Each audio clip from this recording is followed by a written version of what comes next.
Chapter का नाम लिखो पहले, कोऑर्डिनेट ज्योमेट्री। क्लास 9th में तुम लोगों ने सिर्फ इतना पढ़ा था बेटा, क्लास 9th में सिर्फ इतना पढ़ा था बेटा कि कुछ एक्स एक्सेस होती है और एक वाई एक्सेस होती है ना बेटा। एक्स एक्सेस होती है, ये वाई एक्सेस होती है। ये फर्स्ट कोऑर्डिनेट में एक्स और वाई के दोनों कोऑर्डिनेट प्लस प्लस होते हैं। इसमें कैसे होते हैं बेटा? माइनस प्लस होते हैं। इसमें बता दो, माइनस माइनस होते हैं और इसमें प्लस माइनस होते हैं। यही चीज पढ़ी थी। एक पॉइंट, चलो इतना याद है। ये अगर एक्स एक्सिस है, एक्स एक्सिस पे वाई की वैल्यू कितनी होती है?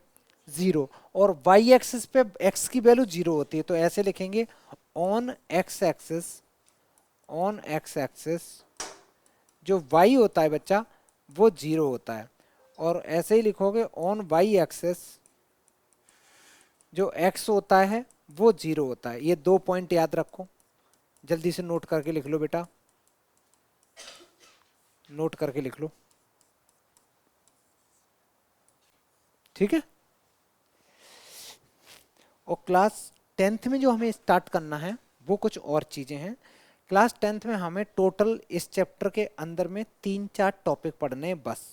वैसे तो 2 ही टॉपिक पढ़ने होते हैं, एक डिस्टेंस फार्मूला और एक सेक्शन फार्मूला, लेकिन 2 और मैं पढ़ाऊंगा जिससे क्वेश्चन आसान हो जाए। थोड़ा जल्दी जल्दी लिखोगे बेटा। अब इसके तुरंत बाद सारे बच्चे पहली हेडिंग लिखेंगे, पहली हेडिंग लिखेंगे। या हेडिंग लिखने से पहले चलो मैं बता ही देता हूँ कि इस चैप्टर में क्लास 10th में क्या क्या टॉपिक्स हैं जो पढ़ने हैं हमें। तो लिखो टॉपिक्स। पहला टॉपिक है डिस्टेंस फॉर्मूला।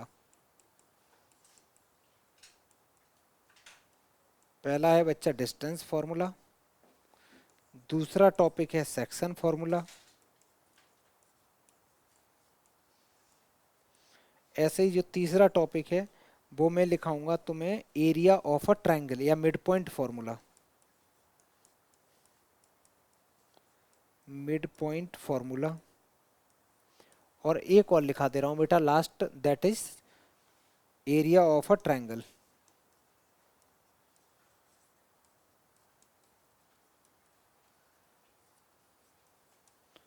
सारे बच्चे लिखो तो अच्छे से इतने को।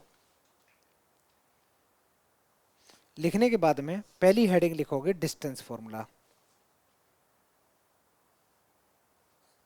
चलो सुनो बेटा, पहली हेडिंग अब लिखो section formula, sorry distance formula.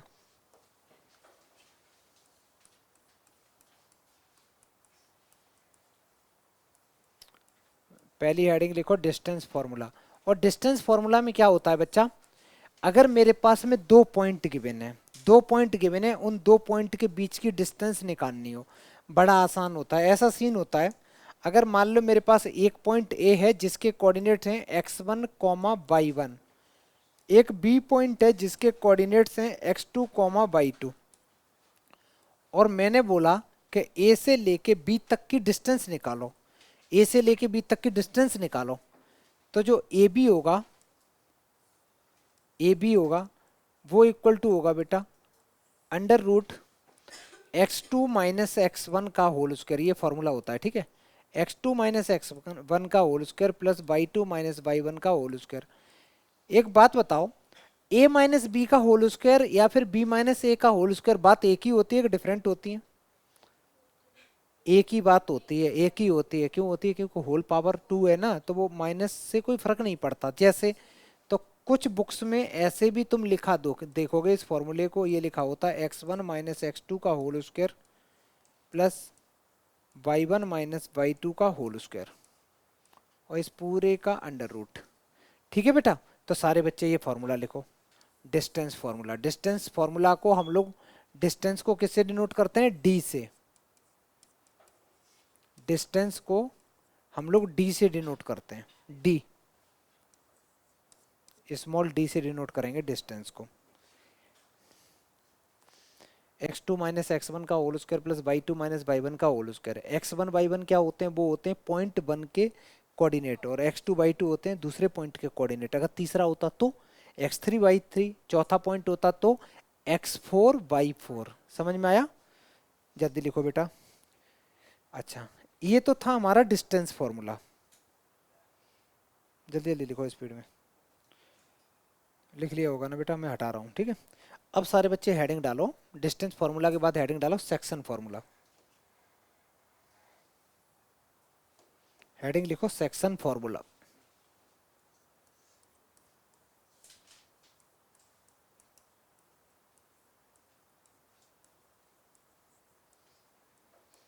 अच्छा, सेक्शन फार्मूला में क्या होता है, इसका मीनिंग, अगर तुम्हारे पास मान लो दो पॉइंट गिवन है, ठीक है, और तुम्हें बीच में मैंने माना कि दो पॉइंट गिवन है कुछ इस टाइप से। एक पॉइंट ए है जिसके कोऑर्डिनेट्स गिवन है x1 कॉमा y1। ऐसे ही बच्चा बी पॉइंट है जिसके कोऑर्डिनेट्स गिवन है x2 कॉमा y2। और बीच में, बीच का मतलब मिड पॉइंट की मैं बात कर नहीं कर रहा, मैं सोच रहा हूँ कहीं भी हो सकता है, इधर का या इधर का, इधर का, इस लाइन पे कोई भी बीच में मेरे को कोई एक पॉइंट निकालना है, कोई भी पॉइंट। तो उस पॉइंट के कोऑर्डिनेट निकालने का तरीका होता है, और उसी को हम लोग क्या बोलते हैं, सेक्शन फॉर्मूला बोलते हैं। लेकिन उससे पहले हमें ये तो पता होना चाहिए कि इस पॉइंट के रेशियो क्या है। तो मान लेते हैं कि ये पॉइंट है आर, और जो m/n रेशियो पे ब्रेक कर रहा है। m/n का मीनिंग ये होता है कि आर पॉइंट से लेके यहाँ तक की जो वो है पॉइंट है वो m है, मतलब m कह सकते हो या डिस्टेंस कह सकते हो, और उधर की क्या है, n है, मतलब कह सकते हो ये m पार्ट है, उधर n पार्ट्स हैं। आसान तरीके से बताता हूँ, ध्यान से सुनो बेटा, छोटी क्लास में पढ़ा होगा। मान लो यहाँ लिखा है, यहाँ लिखा है 0, यहाँ लिखा 1, यहाँ लिखा 2, यहाँ लिखा 3, यहाँ लिखा 4, और मैंने लिख दिया यहाँ पे 5, ठीक।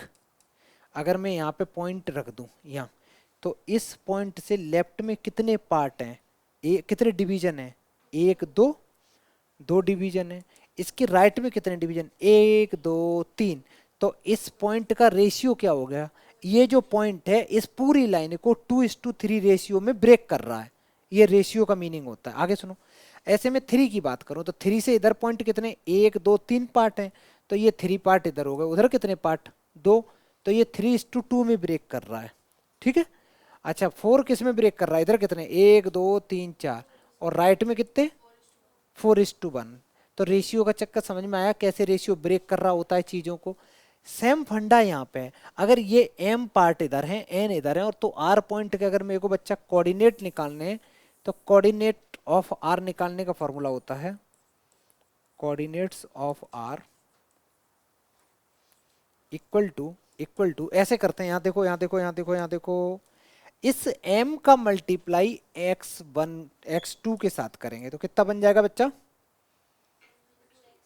m/x2, m/x2। आगे देखो, इस n का मल्टीप्लाई हम x1 के साथ करेंगे तो कितना बन जाएगा, प्लस साइन लगा के ये बन जाएगा बेटा n(x1), और डिवाइडेड बाई, ये रेशियो था क्या, m/n रेशियो है ना, तो रेशियो को ऐड कर दो, m+n, कॉमा लगाओ। ये मेरा x कोऑर्डिनेट आ चुका है। अभी कौन सा चाहिए हमें, y कोऑर्डिनेट। हम लोग कोऑर्डिनेट पूरे चैप्टर में कोऑर्डिनेट ही तो खेल रहे हैं। कोऑर्डिनेट क्या होते हैं, दो ही तो होते हैं, x और y।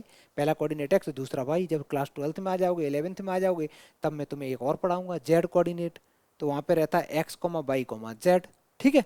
तो अभी क्या है, ये आ गया x कोऑर्डिनेट। ऐसे ही हमें निकालना y कोऑर्डिनेट। तो y कोऑर्डिनेट निकालने के लिए इस m का मल्टीप्लाई किस में करोगे बेटा, y2 में। तो मैं कैसे लिखूंगा, यहाँ लिखूंगा m/2 प्लस, आगे बोलो बेटा, इस n का मल्टीप्लाई y1 में कर देंगे तो n/1, n/1, और डिवाइड में क्या रहेगा, m+n रहेगा बेटा। ये हो गया तुम्हारा, इसको बोलते हैं सेक्शन फॉर्मूला। सारे बच्चे लिख लो। और एक चीज याद रखना, ये चीज बड़ा आसान formula, m(x2 + n(x1)/m+n, m/2 + n/1/m+n। क्या छोटू, करना ही नहीं हमें ग्राफ पे, ग्राफ पे करना ही नहीं, ठीक। अब सुनो, ये फॉर्मूला जो लिखाया है जहां प्लस होता है, ये होता है इंटरनल डिवीजन के लिए। लाइन के बीच में ही तो डिवाइड कर रहे हैं, तो ये फॉर्मूला है, ये फॉर्मूला किसके लिए है, for for internal division, for internal लिख सकते हो। इसी के आगे लिख दे रहा हूँ, हटाओ, यहाँ लिख दो, ये हो गया फॉर इंटरनल। ऐसे ही एक फॉर्मूला होता है एक्सटर्नल। अगर कोई पॉइंट एक्सटर्नली डिवाइड कर रहा है तो उसका फॉर्मूला ऐसे होता है, बस माइनस साइन आ जाता है बेटा, माइनस साइन आ जाता है।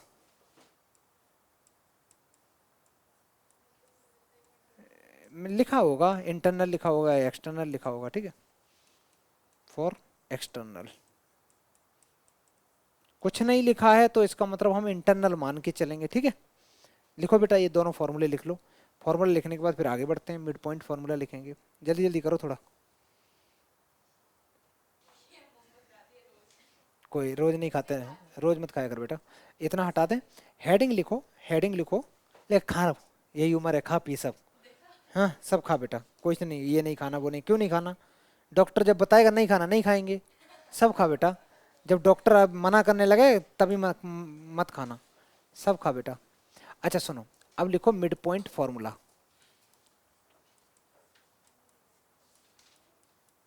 Mid point formula. अच्छा, मिड पॉइंट फॉर्मूला डायरेक्ट होता है, कैसे होता है?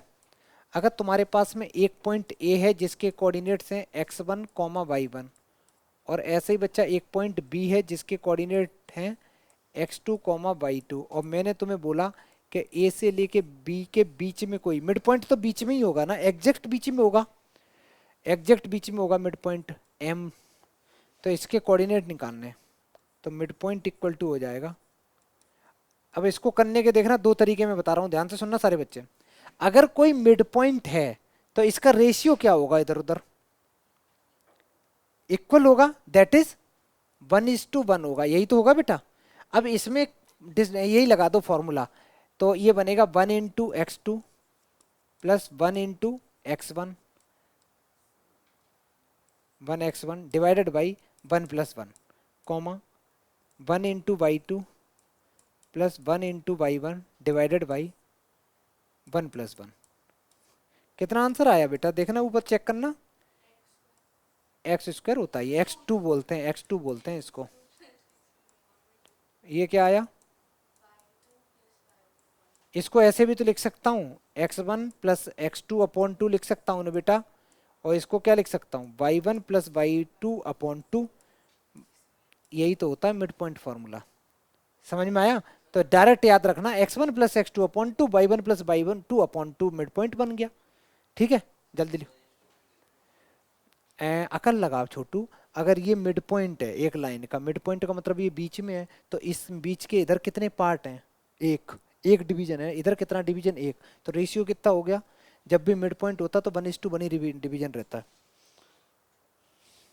जल्दी लिखो बेटा, मिड पॉइंट फॉर्मूला लिख लो। डायरेक्ट क्या होता है, x1 plus x2/2। Distance formula क्या होता है बेटा, अभी मैंने पढ़ाया था, जल्दी देख के बताओ। अंडर रूट में x2 माइनस x1 का whole square plus y2 minus y1 का होल स्क्वायर। डिस्टेंस कभी किसी की निगेटिव में होती नहीं है, ठीक है।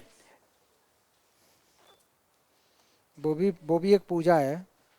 चल बेटा आगे देखो, ये क्या लिखा तुमने, मिड पॉइंट फॉर्मूला लिख दिया। एक और लिख लो यार, लगे हाथों, लिख दो एरिया ऑफ अ ट्रायंगल। लिखना, हेडिंग लिखो एरिया ऑफ अ ट्रायंगल। अगर तुम्हारे पास में एक ट्रायंगल गिवन है तो उसका एरिया कैसे निकालोगे? तो वो ऐसे होता है, यहाँ देखोगे सारे बच्चे।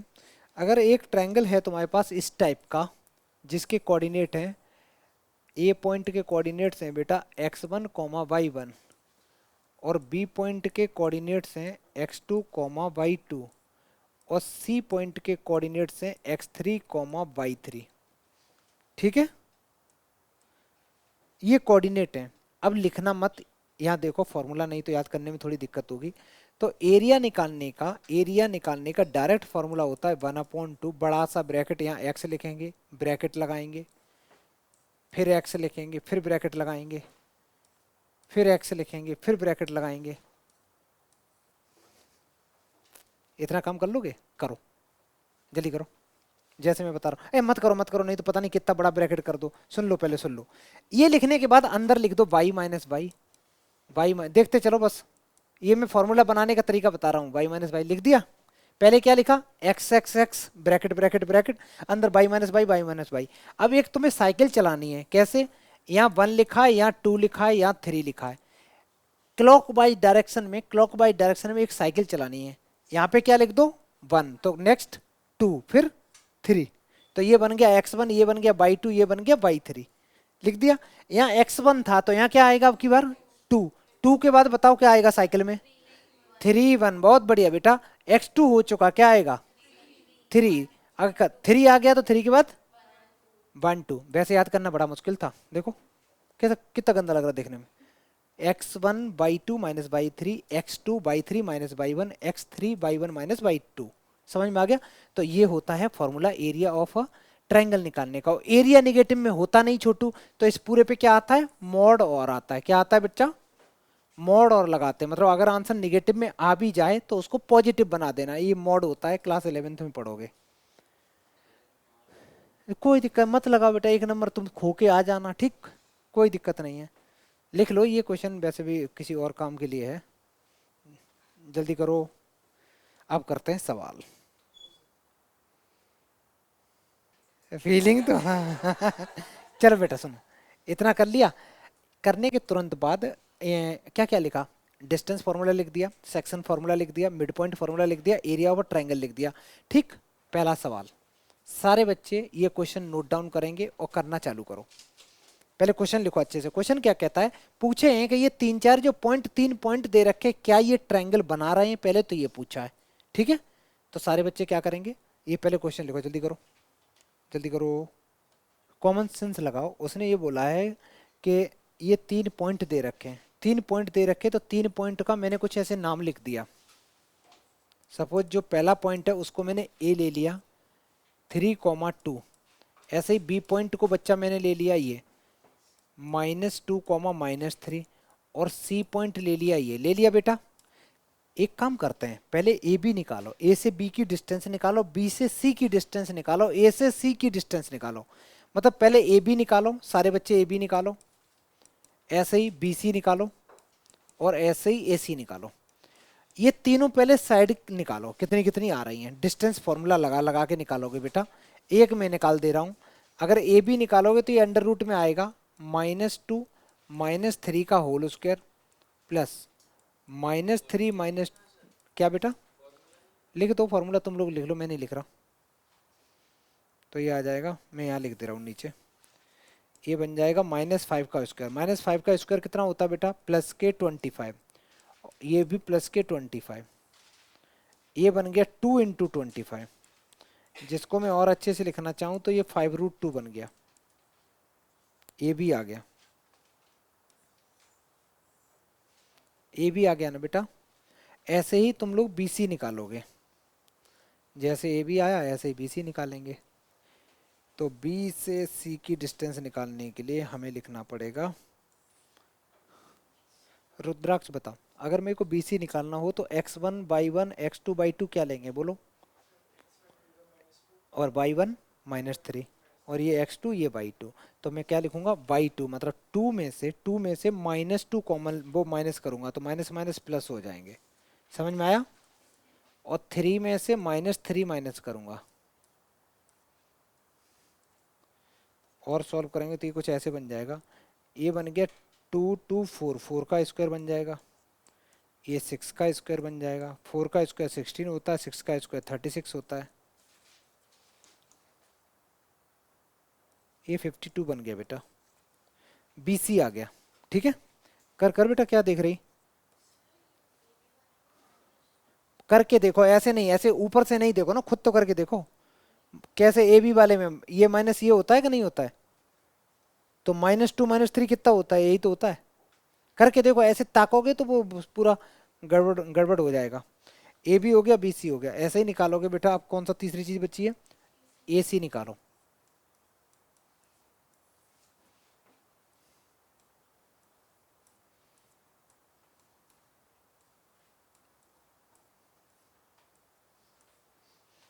ये बनेगा 1+1, 1+1 होता है √2, ये ए सी आ गया।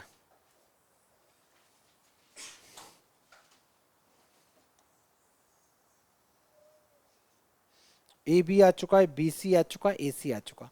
लेकिन यहाँ से हम कुछ डिसाइड नहीं कर पा रहे, कुछ भी नहीं बता पा रहे कि ये ट्रायंगल किस टाइप का है। अब हम लोग क्या करेंगे, अब हम लोग क्या करेंगे, हमेशा याद रखना, अगर तुमसे कभी पूछा गया हो कि किस टाइप का ट्रायंगल है, तो ट्रायंगल तीन ही टाइप के होंगे। या तो होगा तुम्हारे पास आइसोसेलेस ट्रायंगल होगा, आइसोसेलेस ट्रायंगल में मतलब दो साइड अगर इक्वल हैं, लेंथ इक्वल है दो साइड की, तो आइसोसेलेस हो गया। अगर मान ले बेटा आइसोसेलेस नहीं है, तीनों साइड इक्वल है, तो इक्विलेटरल ट्रायंगल हो गया।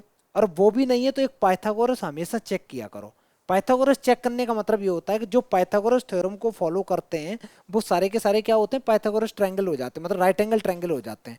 तो मैं यहाँ पे क्या करूंगा, जो ए बी है मैं सबका स्क्वायरिंग करूंगा। ए बी स्क्वायर करोगे क्या आ जाएगा बेटा, ए बी कहाँ है, ए बी यही तो है, देखो बेटा ए बी का स्क्वायर करो, 5√2 का स्क्वायर करोगे तो ये 5 का स्क्वायर 25, ये 50 आ गया। ऐसे ही बी सी का स्क्वायर करेंगे, बी सी कितना है, बी सी है √52, इसका स्क्वायर करोगे कितना आ जाएगा बेटा, 52 आ जाएगा। अब बचा ए सी, ए सी का अगर मैं स्क्वायर करूं तो कितना आ जाएगा, 2 आ जाएगा। अब चेक करो क्या दो का सम तीसरे के इक्वल आ रहा है कि नहीं, दो का सम कौन कौन सी का बेटा, A B square plus A C square equal to B C square आ रहा है, तो मैं लिखूंगा A B square plus A C square equal to B C square, therefore it is a right angle triangle. Prove हो गया बेटा, ये तो पाइथागोरस थ्योरम को फॉलो कर रहा है, it is a right angle triangle.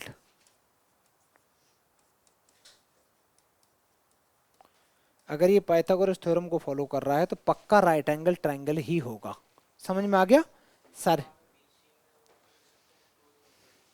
हाँ लिख सकते हैं कोई फर्क नहीं क्या, हाँ स्क्वायरिंग करोगे ये आएगा आएगा, ठीक है जल्दी करो। ए सी में ए और सी, ए ये है और सी ये है, पहला होता है वो x1 y1, दूसरा होता है वो x2 y2, पहला पॉइंट x1 दूसरा y1, ठीक आगे बढ़े।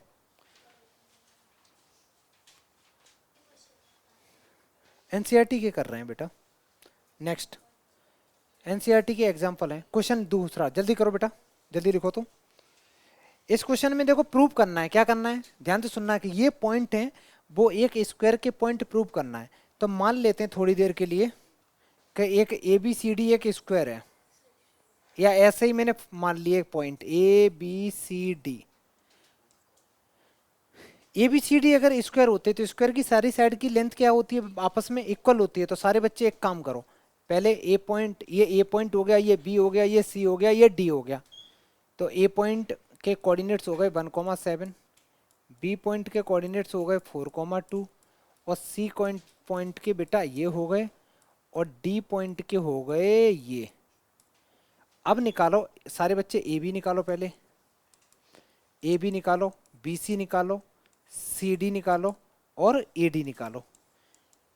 पहले सारी ये लेंथ निकालो, जब ये लेंथ आ जाएंगी तो इसके बाद में क्या होता है, इससे प्रूव नहीं होगा कि ये स्क्वायर है, हो सकता है रोम्बस हो। फिर हमें डायगोनल की लेंथ भी निकालनी होगी, तो हमें एक चीज ये भी निकालना होगा बेटा, ए सी, और अगर ये सब कुछ इक्वल आ गया, मतलब ये चार आपस में इक्वल आ जाए और ये आपस में इक्वल आ जाए, तो ये स्क्वायर हो जाएगा। जल्दी करो, और ये इक्वल आने भी चाहिए, 5 मिनट का टाइम है, जल्दी करो। सुनो बेटा 34 आया होगा, चलो मैं 1 2 निकाल दे रहा हूँ। ये बन जाएगा 4 - 1 का होल स्क्वायर प्लस 2 - 7 का होल स्क्वायर, और ज़्यादा सॉल्व किया 3 का स्क्वायर 9 लिख दिया मैंने डायरेक्ट, ठीक। इधर बचा 5 का स्क्वायर 25 9 होते हैं 34, यही आया बच्चा। ऐसे ही बी सी निकालोगे तो ये आ जाएगा -1 - 4 दैट इज -5, -5 का स्क्वायर होता है +25, प्लस -1 - 3 का स्क्वायर 9, ये भी आ गया बेटा। नेक्स्ट अब ए डी निकालेंगे, सी डी सॉरी, तो -4 ये बनेगा 3 का स्क्वायर 9, 4 - 1 दैट इज 5, 5 का स्क्वायर 25। मैं डायरेक्ट कर रहा हूँ, तुम लोग बेटा प्रॉपर स्टेप बाय स्टेप करोगे। ए डी, ए से डी, डी से ये निकालोगे तो ये आएगा 5 का स्क्वायर 25 -5 का, और ये बनेगा 3 का स्क्वायर 9। पता नहीं समझ में भी आ रहा होगा तुम लोगों को। अच्छा ए सी निकालेंगे, ए से सी, तो -1 - 2 का स्क्वायर 4 होता है, प्लस -1 - 7 8 64, 68 आ गया बेटा। नेक्स्ट बी डी, बी से डी, -4 - 4 -8 का स्क्वायर 64, प्लस 4 - 2 2 का स्क्वायर 4, ये भी 6। बेटा बिल्कुल सही जवाब।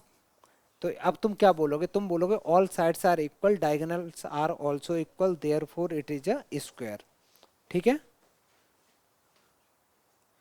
लिख दो A B equal to B C equal to C D equal to A D, ये सारे इक्वल हो गए, and A C equal to B D, ये डायगोनल भी इक्वल है, therefore it is a square. ये बोर्ड में क्वेश्चन आता है बच्चा, ठीक है, ठीक है। अब ये मैं नहीं कर बता, आप इतने करा दिए ना, ये तो कर ही लोगे ना कैलकुलेशन, ठीक है। नेक्स्ट सवाल करते हैं, क्वेश्चन नंबर 3। सारे बच्चे क्वेश्चन नंबर 3 देखो। कोई भी बच्चा क्वेश्चन नंबर 3 को लिखेगा नहीं, सिर्फ नंबर डालो। लिखो तो नंबर डालो और इसकी अंग्रेजी पढ़ लो, पढ़ो। हम लोग ये एनसीईआरटी के कुछ एग्जाम्पल हैं वो कर रहे हैं। अब यहाँ पे क्या क्या दे रखा बेटा, यहाँ 3 पॉइंट दे रखे हैं, एक ए है, एक बी है, एक सी है। क्वेश्चन को पढ़ना तो एक आसिमा नाम की बच्ची है जो ए पॉइंट पे खड़ी है, और जो भारती नाम की बेटी है ये बी पॉइंट पे है। ये कौन है, कैमिला है, जो भी है, कमला नहीं है बेटा। ये है सी पॉइंट पे। ये बोला गया है क्या ये ए बी सी एक लाइन पे है, ठीक है। तो पहले लिखो तो ए बी सी।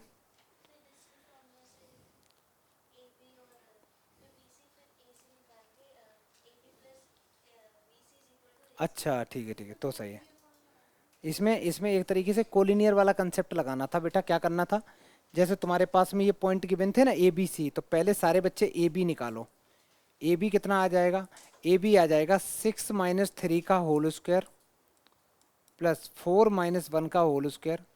इसको सॉल्व किया, ये बना 3, 3 का स्क्वायर होता है 9, इधर बचा 3, 3 का स्क्वायर होता है 9, 9 और 9 कितने हो गए बेटा 18, 18 को 2 × 9 भी तो लिख सकते हो, 3√2 बन गया। समझ में आया। ऐसे ए बी निकालने के बाद बी सी फाइंड आउट करो। बी सी फाइंड आउट करेंगे तो ये बन जाएगा 8 - 6 का होल स्क्वायर प्लस 6 - 4 का होल स्क्वायर। 8 - 6 बेटा 2 होते हैं, 2 का स्क्वायर 4, ये होते हैं 2, 2 का स्क्वायर 4। ये कितना बन जाएगा 2√2 बन जाएगा बेटा, क्योंकि √8 आ जाएगा ना, उसको क्या लिख सकते हैं 2√2 लिख सकते हैं। ए बी आ गया, बी सी आ गया, एक क्या निकालना है ए सी और फाइंड करना है ए से सी। तो 8 - 3 का होल स्क्वायर प्लस 6 - 1 का होल स्क्वायर। 8 - 3 5 होते हैं, 5 का स्क्वायर 25, 5 का स्क्वायर 25। ये बेटा 5√2 बन गया। अब एक चीज चेक करो, क्या किन्हीं दो का सम तीसरे के इक्वल आ रहा है, आ रहा है। तो तुम ये लिख सकते हो A B plus B C equal to A C आ रहा, therefore A B C lie on a line, same line पे लाई कर रहे हैं, ठीक है बेटा, प्रूव हो गया। एक वे और है, एक वे और है, सुनो सारे बच्चे। दूसरा तरीका इसका ये हो सकता है, लेकिन हमें ये क्वेश्चन सच बताएं इसी मेथड से पूछा गया था बेटा। बात नहीं, जो मैंने अभी फॉर्मूला लिखा है ना एरिया ऑफ ट्रायंगल का, एरिया ऑफ ट्रायंगल का फॉर्मूला, किसी लाइन पे अगर कोई पॉइंट 3 लाई कर रहे हैं तो उसमें ट्रायंगल तो बनेगा नहीं, तो एरिया कितना आना चाहिए 0। लेकिन हम एरिया का फॉर्मूला यूज नहीं कर सकते, वो एमसीक्यू में यूज करना, क्योंकि हम लोगों के सिलेबस में नहीं है, ठीक है। सिलेबस में सिर्फ 2 फॉर्मूले हैं, एक डिस्टेंस फार्मूला, दूसरा सेक्शन फार्मूला और मिड पॉइंट फार्मूला कह सकते हो। हमारे में एरिया ऑफ ट्रायंगल का फॉर्मूला सिलेबस में नहीं है, पहले होता था, लेकिन फिर मैंने लिखाया क्यों उसको, मैंने एमसीक्यू करने के लिए लिखा दिया। अगर एमसीक्यू में क्वेश्चन आ जाए तो उससे कर देना, जल्दी हो जाता है। आगे बढ़े बेटा, जल्दी करो। अगर मान लो ये 3 पॉइंट दे रखे, इनका एरिया निकालोगे तो आंसर क्या आना चाहिए 0 ही आएगा। 0 आएगा तो पक्का कोलिनियर है, पक्का एक लाइन पे लाई कर रहे हैं, ठीक है। नेक्स्ट सवाल बेटा, इसको क्वेश्चन को प्रॉपर लिखना भी है बेटा। कहता है find a relation between x and y such that the point, कोई पॉइंट है x comma y is equidistance. Equidistance का मीनिंग होता है equal distance from the point 7,1 and 3,5। इन दोनों पॉइंट से इक्वल डिस्टेंस पे है, तो बताओ उनके बीच में क्या रिलेशन होगा, ये पूछा है। चलो सुनो, करना क्या है बेटा, ये जो पॉइंट दे रखा है, ये पी पॉइंट में थोड़ी देर के लिए मान ले रहा हूँ, जिसके कोऑर्डिनेट्स हैं x comma y. P point के कोऑर्डिनेट हैं एक्स कॉमा वाई, ठीक। 2 पॉइंट हैं, एक 7,1, इसको मैंने ए मान लिया 7,1, और दूसरा पॉइंट बेटा मैंने बी ले लिया जिसके कोऑर्डिनेट्स हैं 3,5। ये पी पॉइंट से दोनों इक्वल डिस्टेंस पे हैं या नहीं है, पहले ये बताओ। है ना, जब इक्वल डिस्टेंस पे हैं तो मैं ऐसे नहीं लिख सकता P A equal to P B, तो लिख दो P A equal to P B. अच्छा पी से ए की डिस्टेंस निकालोगे बाई यूजिंग डिस्टेंस फॉर्मूला, तो क्या लिखोगे 7 माइनस एक्स का होल स्क्वायर, 7 माइनस एक्स का whole square plus 1 minus y का होल स्क्वायर और इस पूरे का under root equal to P भी निकालोगे तो वो लिखोगे 3 माइनस एक्स का whole square plus 5 minus y का होल स्क्वायर और इस पूरे का अंडर रूट। अगर दोनों तरफ रूट है, दोनों तरफ रूट है तो क्या करना पड़ेगा, कैंसिल नहीं, स्क्वायरिंग ऑन बोथ साइड लिखना होता है, डायरेक्ट कैंसिल नहीं करना होता, ठीक है। तो हमें क्या लिखना पड़ेगा, स्क्वायरिंग ऑन बोथ साइड।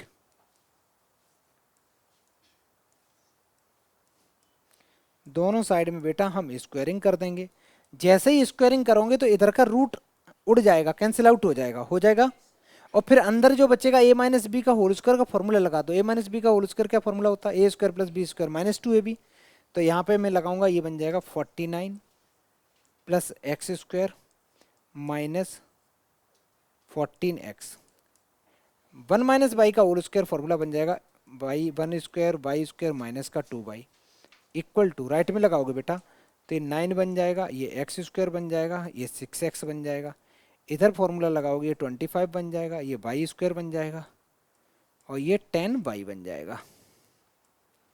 इतना समझ में आया। चलो एक चीज़ और बताई दे रहा हूँ, यहाँ देखो कैलकुलेशन करते समय सारे बच्चे देखो, जब इक्वेशन होती है ना तो एकदम सॉल्व करने से पहले यहाँ देखो एक्स स्क्वायर पॉजिटिव के है ना, इधर एक्स स्क्वायर प्लस के कट गए, वाई स्क्वायर बेटा इधर भी पॉजिटिव है इधर भी पॉजिटिव है, कैंसिल हो गए क्योंकि उधर आओगे तो नेगेटिव हो जाएंगे।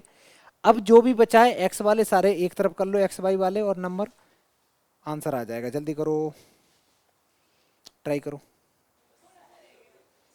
यहाँ देखो थोड़ी सी गलती कर रहे हो। देखो बेटा ये एक्स स्क्वायर है, बात नहीं, इधर भी एक्स स्क्वायर है, सॉरी एक्स है, लेफ्ट में लेके आओगे, मैं यहाँ लिख रहा हूँ देखना, ये माइनस के 14x है और ये है माइनस के, बेटा प्लस के हो जाएंगे। आगे देखो लेफ्ट साइड में y कैसे है, माइनस के 2y है, राइट साइड में y कैसे है, माइनस के, लेफ्ट में आएंगे तो प्लस के हो जाएंगे 10y इक्वल टू, राइट में देखो 9 प्लस 25 कितने हो गए बेटा, तो 34 हो गए राइट साइड में। लेफ्ट में आओ, 49 और 1 कितने हो गए 50, राइट में ले जाओगे तो माइनस माइनस माइनस माइनस 50 हो जाएंगे।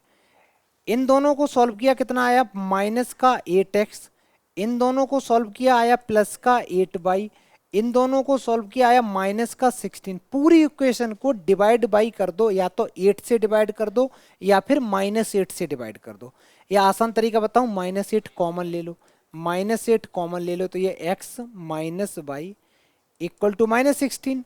बेटा इस माइनस से ये माइनस कट गया, समझ में आया। ये 8 डिवाइड और करेंगे जाके, तो x minus y equal to 2। और अच्छे से लिखना चाहो तो x minus y minus 2 equal to 0 is the right answer. यही पूछा था, what is the relation between x and y।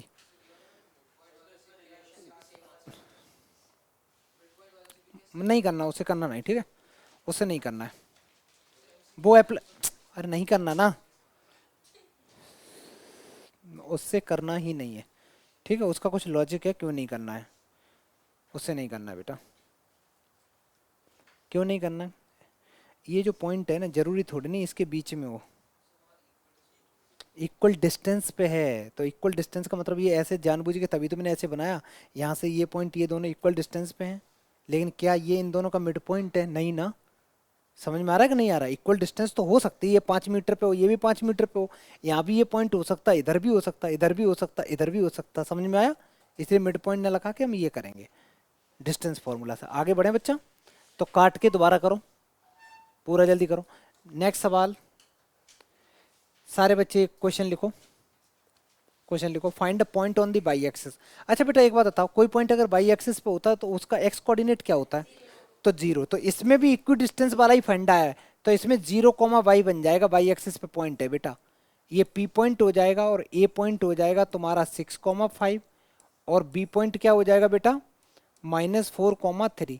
Same चीज लगा दो जो अभी की थी, PA को PB के इक्वल पुट कर दो, आंसर आ जाएगा, बाई की वैल्यू आ जाएगी। सॉल्व करो, सेम सवाल है, बस इसमें क्या है, पॉइंट ऑन वाई एक्सिस दे रखा। अगर मान ले बेटा अगर पॉइंट ऑन एक्स एक्सिस होता तो मैं क्या लेता, यहाँ एक्स कॉमा जीरो लेता, ठीक है। एक्स एक्सिस पे वाई जीरो होता है, वाई एक्सिस पे एक्स जीरो होता है। जल्दी करो। सुनो बेटा, ये बिल्कुल सही आंसर किया है लड़के ने। देखो क्या किया है इसने, इसने डिस्टेंस ही तो निकाली, P A equal to P B निकाल दिया जो भी है, ठीक है।